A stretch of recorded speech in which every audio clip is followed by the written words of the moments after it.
pretty light behind me.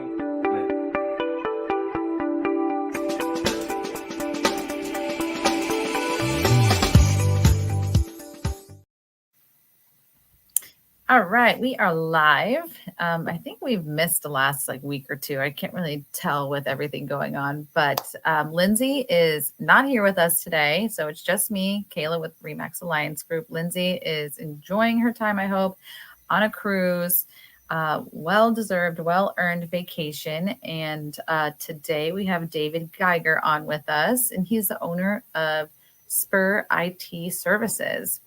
So David, I know you have a lot going on too. You're very busy with your clients, and there's also Halloween coming up this weekend, which we'll get into that at some point. But thanks for taking the time out and coming on with me today. And why don't you introduce yourself and tell everybody who you are, what you do, how you got into IT, and how you got started with your business. Yeah, that sounds awesome. I'd love to do that. So I'm David Geiger from Spur IT Services. We are a full service commercial IT firm. So we're commercial only, business only. We don't do any residential. But if you call us and I can't fix you or one of my team can't fix you in about 2 minutes on the phone, we're going to refer you to a good friend. So we do everything from web and cloud. We don't do websites, but we refer those out. But we do all kinds of servers, computing, networking, computer sales, everything you need to basically run a business from a technology standpoint. So one of the big things we're working on right now is we're doing a ton of email and security related things. So to answer your question of how I got started, I was always kind of tech savvy as a young guy. And when I think I was maybe 14 years old, and this is going to date me a little bit probably, but there was this free web connection service in the days of AOL and the paid Yahoo and all that, and it was called Net Zero. And what it would do, it was you launched Net Zero, it would dial up, and it would connect you to the internet. But while it's dialed up, you had this pop up that was up on your screen, and I figured out that I could make the dial up connection, so get on the internet, and then not close it with the X, but I had to go to the bottom and use commands, and I could close the Net Zero window, so I wouldn't have the ad. It had the full screen to be able to browse. And that day, I think a little spark went off, and I said, "Oh, this is interesting." So I could figure a thing out. And being tech savvy, I fixed a lot of computers, made a lot of mistakes along the way, destroyed some things, broke some things, and then about 2009, a friend of mine gave me a shot doing some consulting, believe it or not. And I don't know how you hire a consultant, Noah, that doesn't know anything, but he was really gracious. And he allowed me to learn and make what I consider to be pretty good money for not knowing anything. So I spent a few years doing that on the side, and I was in other day jobs that were not technology related, but I found myself going back to that consulting more and more and more. And in 2013, I got my first real full-time IT job where I was actually in an office, and it was unbeknownst to me, it was this enterprise of over 200 people in downtown Palm Harbor. You're like, where's there even a building down there? And we were just dispersed among all these buildings. And I was there for a few years, and then I moved to another enterprise that was downtown Tampa. And then during that time, we decided to start traveling around the country in our RV. So we sold our home in 2016. I wish I held it, but we sold it in 2016 and bought an RV, and we were already homeschooling our kids, so it was an easy transition that way. And we traveled around the whole country. We hit 38 states. We met unbelievable people along the way. I think the people were the best thing about it. People from our own backyard that we met them in Michigan or Canada or out west somewhere. It was amazing. And we came back from that in early 2020, COVID stuff. Ran a couple more years at that company, and then I took an epic motorcycle trip with some buddies. We took the auto train from here in Sanford, really, all the way up to Lorton, Virginia, and then rode our motorcycles home down the Blue Ridge Parkway, and it was incredible. And by the time I got back, about a month later, so yeah, I'm quitting my job.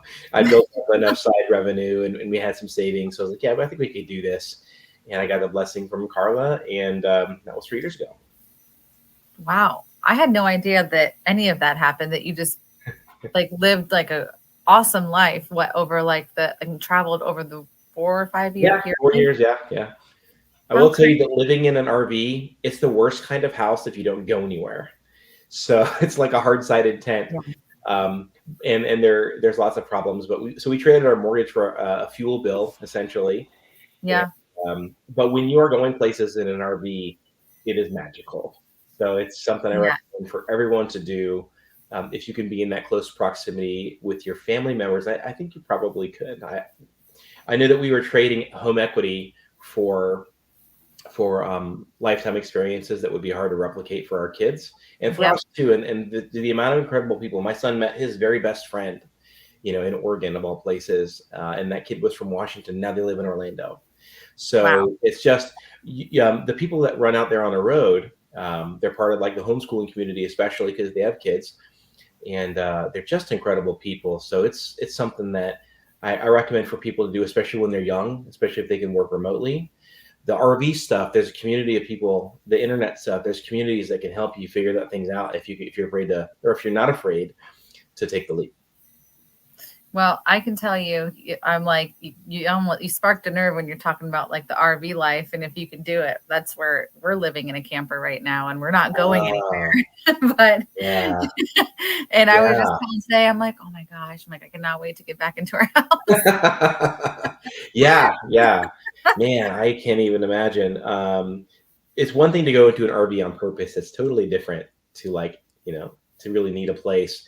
But they're a godsend and they have air conditioning. So, Yeah, I'm grateful. It's better than, staying like in, a rental to a or, a hotel, hotel. It's just, yeah, the cost between the two is, huge. right, So yeah, it's definitely okay as a temporary thing, but yeah, if I would it's a whole different mindset, like you said, like when it's not it's by choice and you're traveling to right. destinations and you're doing all the sightseeing and just seeing the world, so that sounds awesome though. Like I had Yeah, no idea. And then you had all yeah. that experience and then you're like, oh, I'm just going to do my own thing and start my business. It was scary. Well, right. Well, once you get out there on the road and you realize that, well, two things. You realize that you can do a lot more than you think you can do. Hmm. And you also realize that there are many, many people that want to help you. You just have to ask. They're waiting for you to ask. Oh yeah. So we discovered both of those things out on the road, and that really made it easier to get into business because once you realize that you things that you thought were out of reach are not, and that Hmm. people are like waiting in the wings with resources and ideas and help for you. Oh Uh, yeah. it's a game changer. Well, then when you meet all these people like all over the country too, like they have different ideas and experiences. And like you said, you never know who you're going to meet. And you just might be having a random conversation with someone you just met hiking in a park somewhere. And they started their own IT company or they started just a company and they're like, yeah, you can do this. It's Yeah, crazy when you meet people and just have a conversation and they already believe in you and, are rooting for you and want to help. 100%. And we also find that relationships are a lot more intentional out there. And my wife likes to use intentional for some reason a lot, but it's a really good word for it because what happens is say you're in a campground and you meet these other people that are doing the same thing as you, traveling full time, and when you realize that they're kind of in the same place you're at, you get around the campfire quick and you spend time because in 2 or 3 days they might be gone because they're heading on to the next place, or they might like you so much that they want to link up with you and run for a while, which is amazing. It's like those are some Mhm. of the best times. Um, but yeah, it's very intentional. You have to be very, very thoughtful with your plans, and your plans can change, right? But with people, you will quickly invest the time to start those relationships up quick, and it pays dividends. Yeah. And I feel like that experience helps you in your business and how you treat people. Just from, because I haven't worked with you very much, but just from what I've heard about you. And then when I called you, when I had an issue, like you were like, okay, like I'm on it. And, you spent a lot of time with me that day Yeah, trying to figure out what the heck was going on. yeah, And it was like, it was just so nice. And I'm sure you had a million other things to do, but you helped me out a lot. And made me feel better about the whole Yeah. entire situation and explained everything that what was going on. And I trusted you like 100%. I was like, okay, like whatever you need to do, whatever I need to do, like let's do it. Yeah. Yeah. Well, I have a passion for security. It's really more like an anger at bad guys, but it's Mhm. both. Really, I have a protective instinct, and it I like to respond. Well, you need to respond quickly when security things start to go wrong, right? Right. With like if your email gets hacked, or if you're starting to get weird behavior on your computer, those kind of things, or if you think that there's things going on in your network, or people start sending ransomware demands and things like that. Those are things you have to uh, you can't like lay around and let's just see what happens. It just doesn't work. So yeah, I'm so glad we could help you that day. And it's my delight, to be able to protect people from it going bad. It kills me, the sad stories I have to hear about people who waited, or people um, who didn't jump right on it. So when it comes to security, especially, functionality we can wait on, but security cannot wait. So when there's an incident, we're all over it. Yeah, because I mean, especially when it comes to your business stuff, like we see the stuff all the time, and I just don't know how or why it happens when you have these security breaches and hacks on these big companies that, like I think there was one, like, your banking information or your contact information and passwords and things like that. A security breach happens, I feel like almost every other day. Yeah. I don't know. I think the last one I might have got a notification about was like even my internet provider. Like, really, there's only like two big internet providers, and that's who we all have to choose from. And you're not paying like somebody like you to secure everything. Like, what is happening? I get it. I understand. It's really tough, and I think we're heading toward a future where your social security number and your address and these key details. Obviously, cards you can turn around pretty easy, right? But your Mhm. driver's license, we're heading toward a future where these are pretty much just readily available on the internet, which is really sad. Right. That's one of the things about the internet is don't do dumb stuff on it, because it stays there forever, and that's not a joke.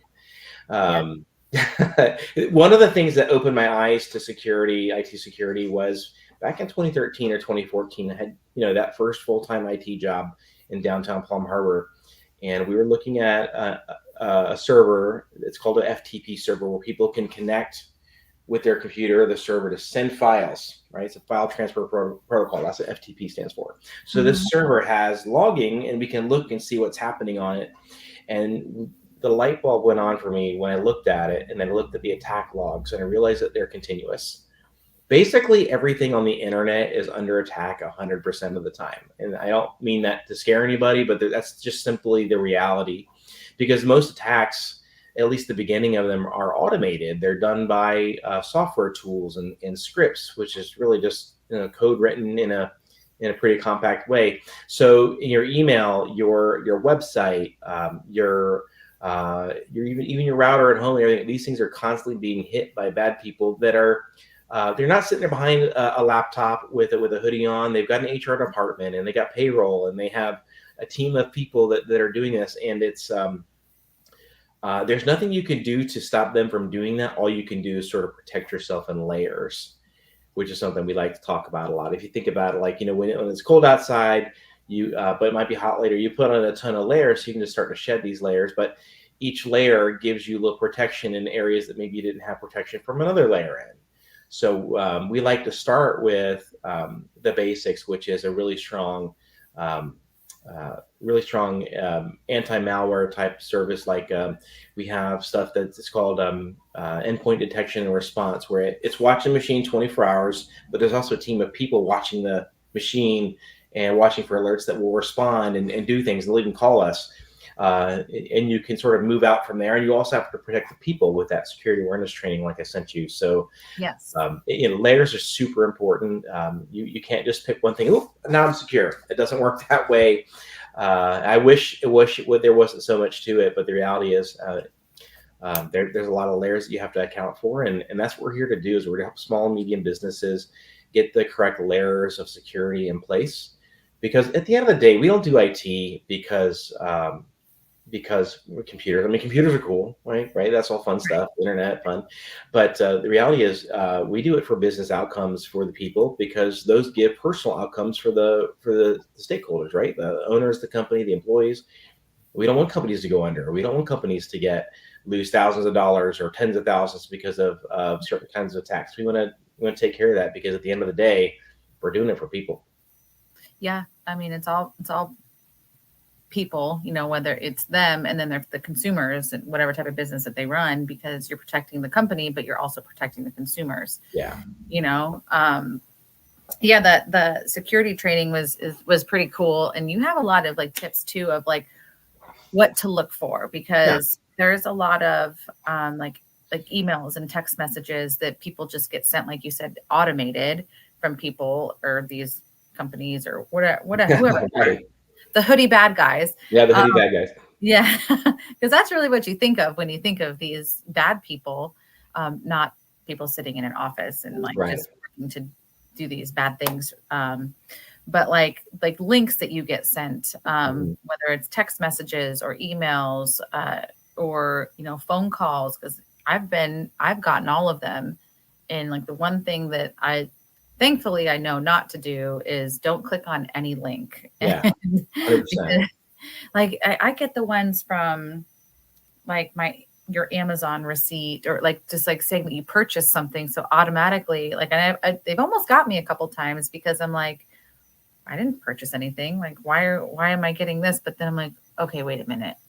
I know that I didn't buy anything, and this is not a normal email that you get. Right. Not from Amazon.com. That's a great question. So you might remember from the training what's known as the SLAM method, which is sender, links, attachment, and message. So you got to look at each of these components of your message, and that can be for an email, for a phone call even, or for a text message. So you look at the sender. Is the sender Amazon.com or is it a Gmail, right? So if you tap on your phone, if you tap on the name, it'll show you the actual email address. And Amazon is not sending emails with Gmail, right?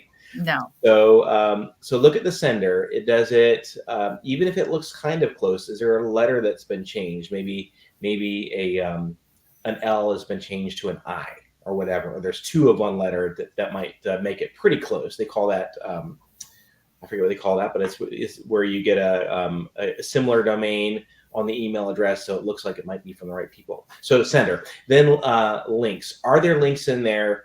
And then you can hover over the links, or you can do a long tap on links on the phones. It'll show you the full link and the destination.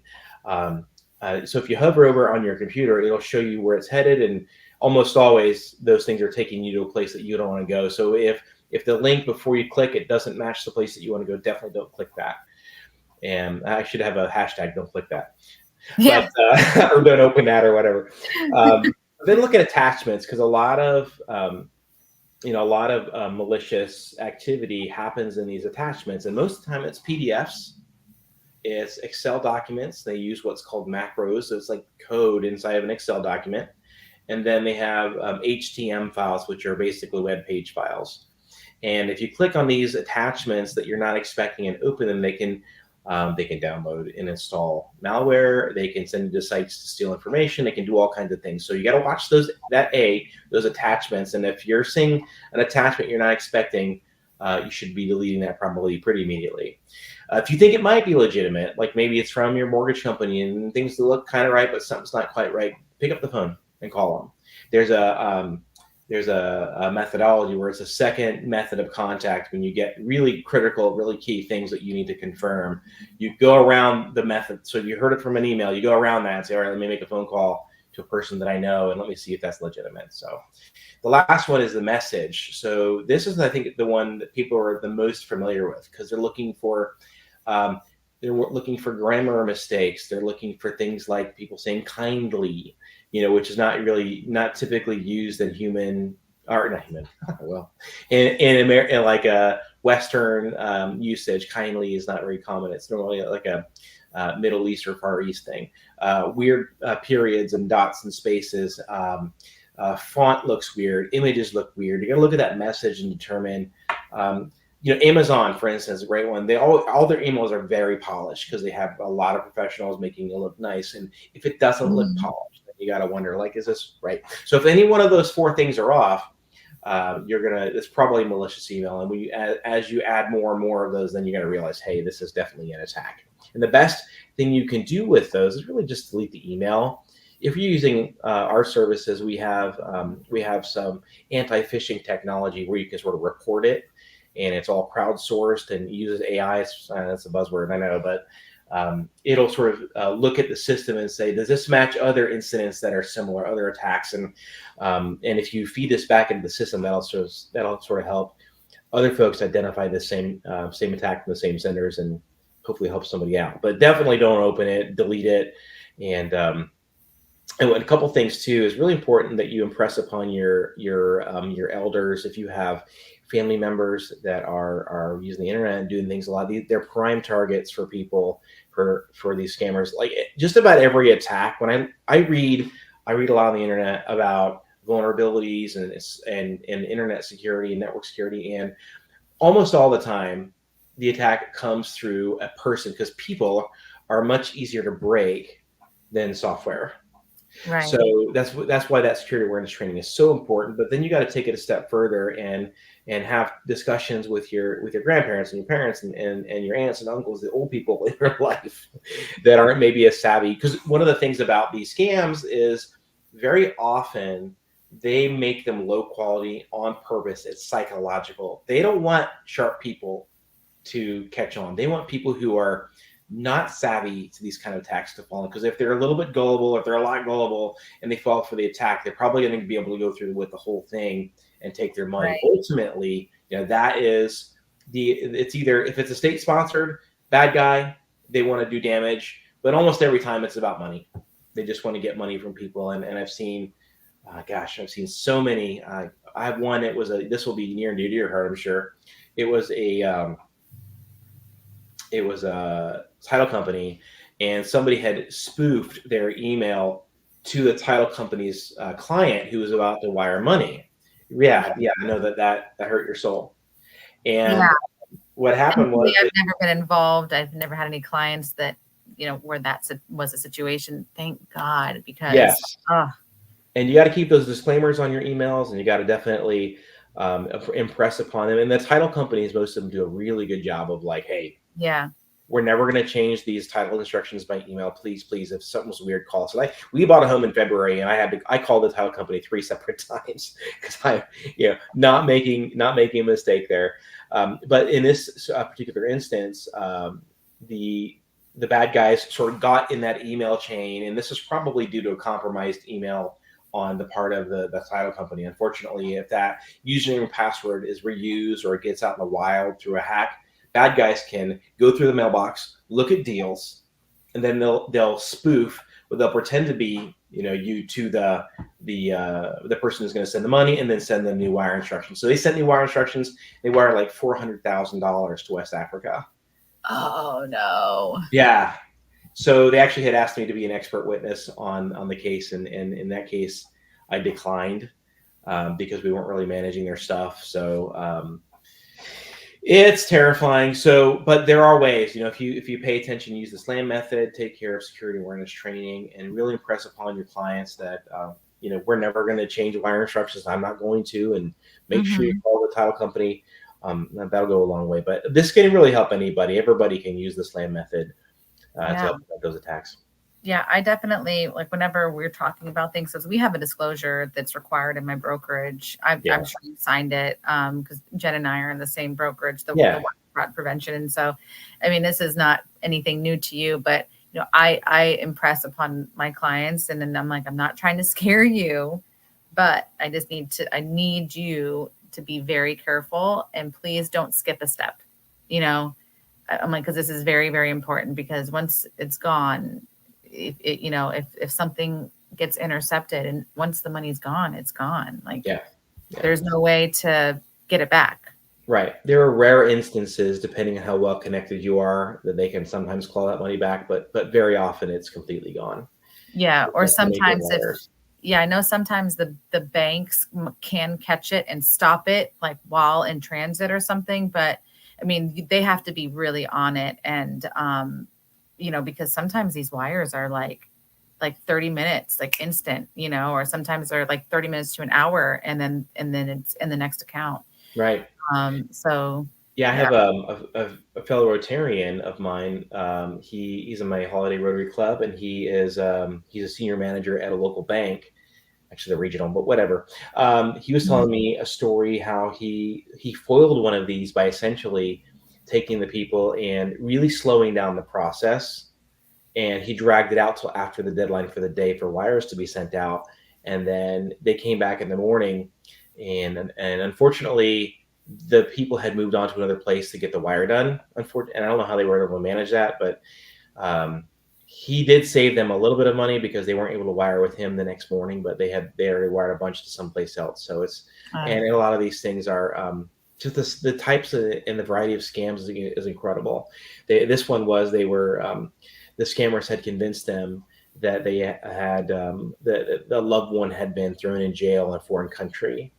Oh my So they were gosh. trying to wire them, and they said no cops, or we're going to hurt them, or whatever it was, something in that vein. So I'm grateful for guys like that who are fearless and are okay to, they have their antenna up and they're okay to inconvenience the customer, for their own good, I guess. Yeah.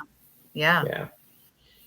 Yeah. So what areas do you service? Yeah.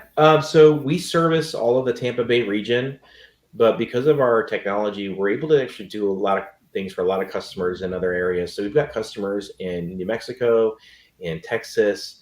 We've got customers up in Delaware, Ohio. So we have customers all over this part of the country anyway. Okay. So we do like being local though, because we can show up and we can physically do things, glad hand, bring donuts, whatever. That's nice. Mhm. And we can put feet on the ground in other parts of the country, but I love this area. I personally think that the Tampa Bay region is really the best place on the whole planet to live. And I've been to a lot of places, at least around this country, and that still holds true even after traveling. Well, good to know because I'm born and raised here Yeah, in Pasco County. And yeah, I yeah. always say I would never move anywhere else, and I love it. I don't have the same amount of travel experience as you do, but that's good to know that you've been to you've been over half the states. Yeah, 38. 38 And states. we only counted states that we slept in. So Okay. if we didn't sleep there, it didn't count. Okay. So it So took us a while to get West Virginia, you've basically. driven through others for sure. So Yeah. There's a few places we've been to that we didn't count. So, and it's always fun too. Like there's so many songs about California. So the first time we entered California, we put on a bunch of California songs that really, there's just a bunch yeah. of them. It's a lot of fun. Yeah. No, that sounds fun. Yeah. And what is the best way if somebody wants to get a hold of you to ask questions about your service or have a consultation or whatnot? Yeah, absolutely. They can call the office number, and if they press one for sales, I'll talk to them. My cell phone's out in the wild, but I'm trying to minimize that some. I will tell you that my because I'm the owner, but I also act as account manager.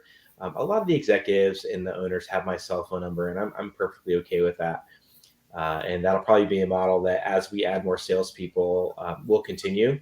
But if you call the phone number on the 727-722-787-7787, which is 722 Spur, by the way, then that's the best way to sort of start a conversation. They can also email info@spursystems.com or hit up our Facebook page. Stay off the website. It's not that great looking, but there is a contact form there too. So we got a number of ways. They can also find me at Holiday Rotary on Thursdays in downtown New Ritchie, or Hub Pro every other Wednesday, or BNI every Tuesday downtown also. So I'm a little bit jealous. I wish I was born here myself. I love this place so much. I kind of feel like I was, but we're around and we're definitely ready to help. Cool. Well, let's talk about Huboween for a couple minutes before we get off, because I know that's a huge thing. This is year 5, right? Yeah. Yep. Year 5. And that is this Friday and Saturday. I know that you're heavily involved in that. Yep. So if there's any information that you wanted to share with people, what time the gates open and close, and if there are tickets still available and whatnot. Yes, great question. So Halloween, if you're not familiar, is a drive-through Halloween event. It's actually Florida's premier drive-through Halloween event. Thank you very much. And it is held at Starkey Park this Friday and Saturdays every year. And what it is, it's kind of like a Halloween Horror Nights or Hallow Scream, but you're in your car. So they don't touch your car or anything. But a lot of people have a lot of fun with it. We have a ton, like over 150 scare actors that are out there with their various props. They're setting up right now. It's going to be all week long. Probably I'll have a half day Friday so we can get out there and help set up for some folks. And it's just a fun experience. It's something you can do with your family if you've got little kids. You can put on your flashers and they won't be aggressive. They'll stay back from your car.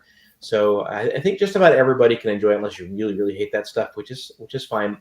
We do it primarily for the cause. So we have got a couple things that we give the money to. We expect to raise about $100,000 this year, which is a new high for us. Super excited about that. Shout out to RJ Kelty for they're a huge sponsor of this last few years, and we're just so grateful for them. Tanner Kelty and his team over there. But it's we raise about 100K. We give some of the money to the Pasco County Parks for summer programs, and there are a lot of programs that they have. They loan out all kinds of sporting equipment like kayaks and fishing rods and canoes and all this stuff to people and for just to get out and enjoy the parks. And they have the pool programs and the aquatics. We sponsor the county so they can basically do scholarships for that. So that's part of that. We do foster children. We do some Christmas presents for them at Christmas time. And this year, we're definitely focusing and earmarking some of those funds for hurricane relief, which obviously is a very, very, very big need. But to get to Halloween, you can go to Halloween.com/tickets and you can purchase right there. If you purchase ahead of time, it's $20. If you wait till the gate, it's $25, which is fine. We'll take it either way. And there is a VIP experience. It's only $100, but the key here is there's a pretty good long lines at Halloween, but if you buy the VIP experience, there's a special lane you get to drive down and you don't wait. So the experience takes about 30 to 45 minutes, depending on the speed of the cars going through there. It's pretty slow, but it's really enjoyable. The VIP makes it a lot of fun. Actually, we're giving away a VIP experience ticket. If people want to go check out our Facebook page, I'll have some details up there a little bit later today because we want to get one of those VIPs out there.